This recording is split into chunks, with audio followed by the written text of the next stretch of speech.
नमस्ते बच्चों, श्री महावीर शिक्षण संस्थान की ऑनलाइन क्लासेज के चैनल पर आप सबका हार्दिक स्वागत है। मैं Rakesh Yadav, faculty of chemistry, welcomes all of you at this channel. आज हम इस पार्ट 2 के अंदर बात करने वाले हैं सहसंयोजक ठोसों के बारे में। कोवैलेंट सॉलिड या सहसंयोजक ठोस, इन्हें हम नेटवर्क सॉलिड भी कहते हैं।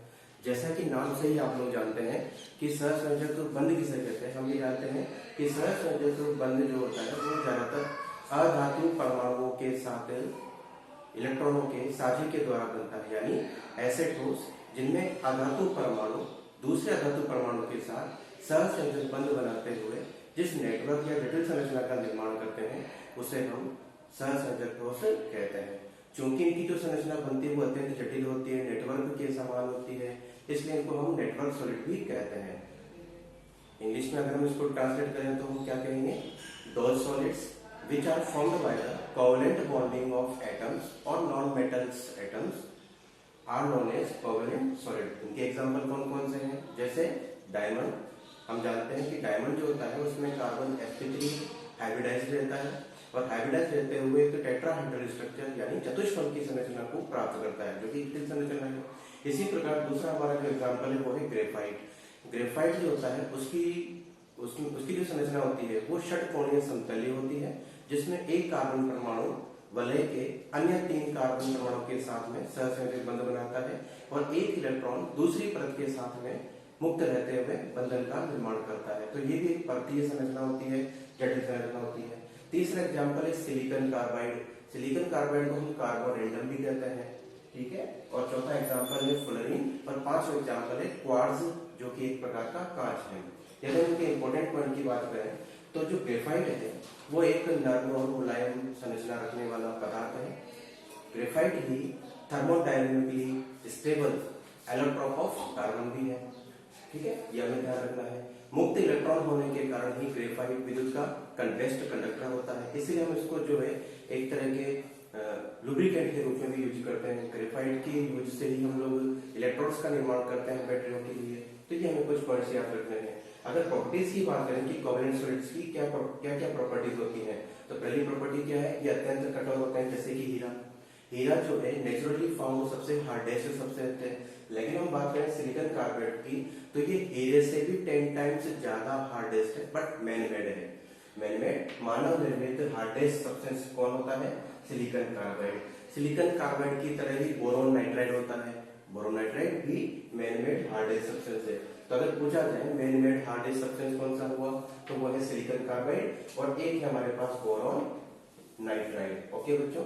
और अगर नेचुरली फाउंड हार्डेस्ट सब्सटेंस पूछा जाए तो वो कौन सा हो जाएगा? हमारा डायमंड हो जाएगा।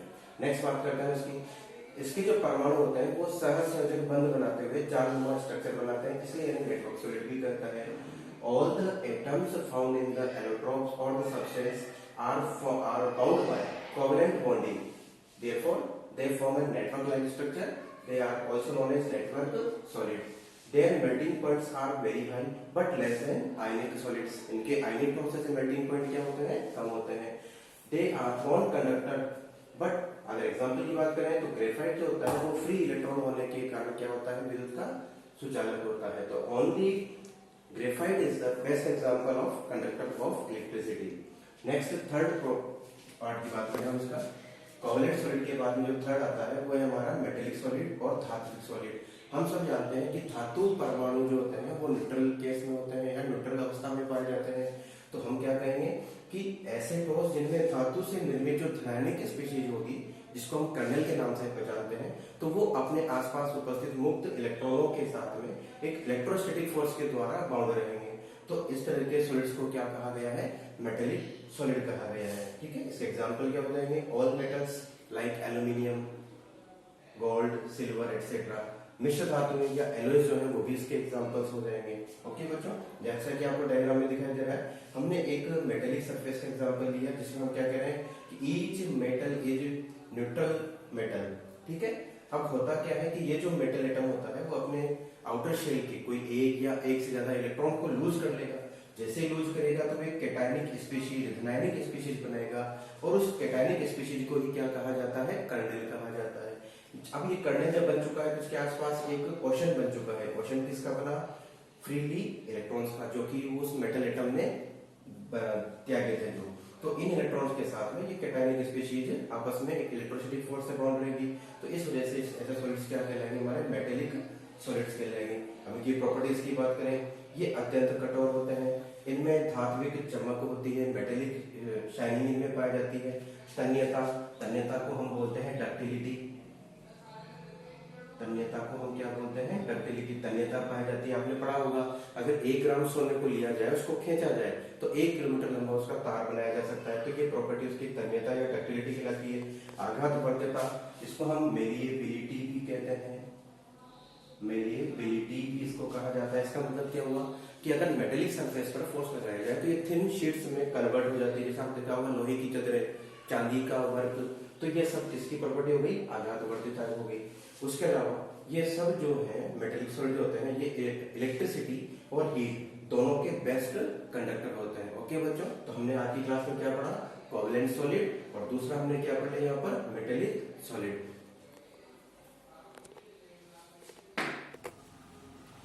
अच्छा बच्चों, अब अपन नेक्स्ट टॉपिक पर चलते हैं, जिसका क्या नाम है, आणविक ठोस या मोलिकुलर सॉलिड।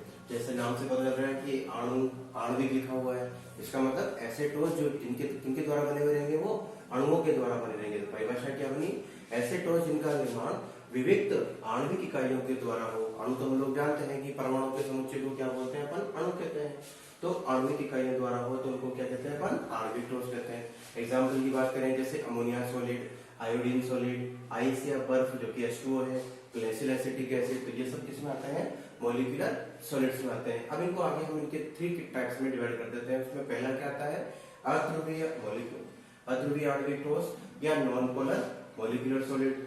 अब अध्रुवीय है तो इसका परिभाषा क्या बनी, ऐसे ठोस जिनमें आणविक इकाइयां दुर्बल लंदन बलों या दुर्बल परिक्षेपण बलों से बंधी हो, तो उनको क्या कहते हैं अपन, अध्रुवीय आणविक ठोस। Those solids in which molecular units are bound by weak London force या dispersive force are known as non-polar molecular solid. Example कौन-कौन से हैं, iodine, oxygen solid, nitrogen, chlorine, C4 या पायरीन। जैसे कि आप जानते होंगे कि O2 और N2 तो गैस है, लेकिन ये क्या होते हैं, रूम टेम्परेचर पर गैस स्टेट में होते हैं, लेकिन इनका टेम्परेचर और डाउन कर दिया जाए तो फिर ये सॉलिड स्टेट को गेन करते हैं। ठीक है।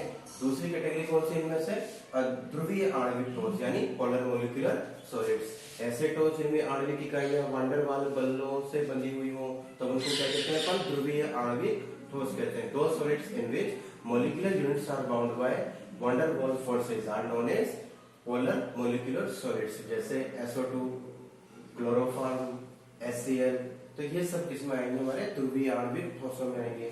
तीसरी कैटेगरी कौन सी है, हाइड्रोजन बंधित ठोस, हाइड्रोजन बॉन्डेड मॉलिक्यूलर सॉलिड।